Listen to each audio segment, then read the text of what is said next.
Армысыздар, құрметті оқырмандар. Ата заңым Алаштың темір қазығы. Қай елде болмасын, заңның ең үлкені Конституция болып табылады.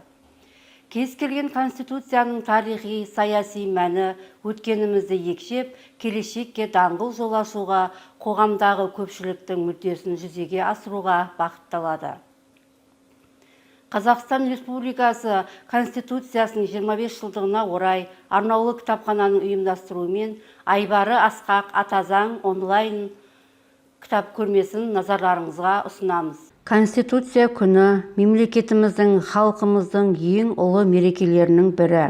Қабылданғанына 25 жыл толған еліміздің ата заңы 1995 жылдың 30 тамызында қазақстандықтардың тікелей дауыс беруі арқылы бүкіл халықтық референдумда мақұлданған. Ел жұрттың талқысынан өтіп, таңдауына айналған басты құжатымыздың авторы бүкіл Қазақстан халқы.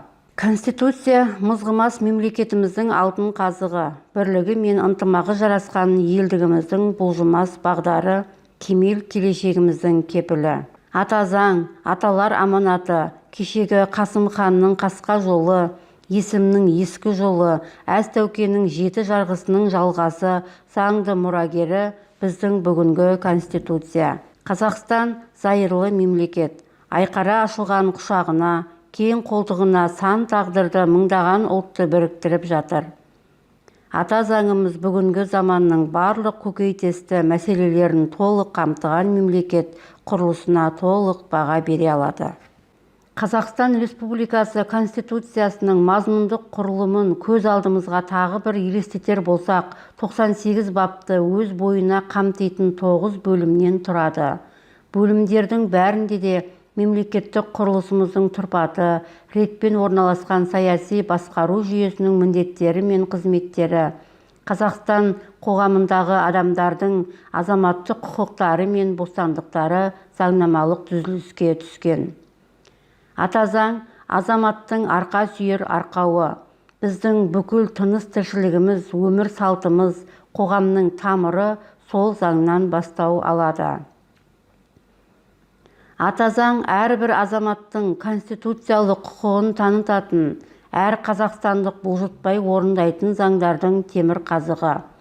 Ата заң қасиетті құжат, біздің барша жарқын істеріміздің қайнар бастауына айналды. Конституцияның қағидалары мен нормаларына сүйене отырып, Қазақстан орасан зор табысқа қол жеткізді. Біз ата заңның арқасында еліміздің іргетасын бекіттік, дамудың даңғыл жолына түстік. Қазақстан жаңа дәуірге қадам басты, тарихи таңдау жасап, бағыт-бағдарын жүрер жолын айқындады. Қашанда ынтымағы жарасқан бір тұтас мемлекет биіктерді бағындыратыны анық. Әрбір қазақстандық азамат біздің Конституциямызда жария етілген демократиялық құндылықтардың сақталуына жауапты. Әрбір азамат өзін тең сезінетін, татулығы жарасқан қазақ елінің, Қазақстан халқының қарымды істері бүгінде әлем жұртшылығы үшін үлгі өнегеге айналды.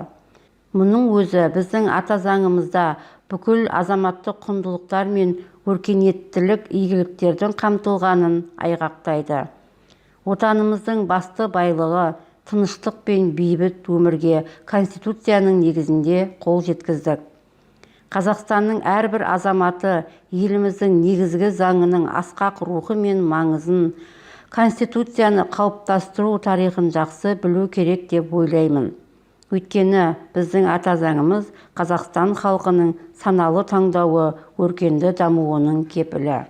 Бүгінде біз зайырлы тәуелсіз мемлекетте өмір сүріп отырмыз. Қазақстан жылдан жылға іргесін бекемдеп, еңсесін тіктеп келеді. Әрбір ел өзінің тәуелсіздігі мен бостандығын ең басты байлығы деп есептейді. Халық үшін отанның азаттығынан қымбат ештеңе жоқ.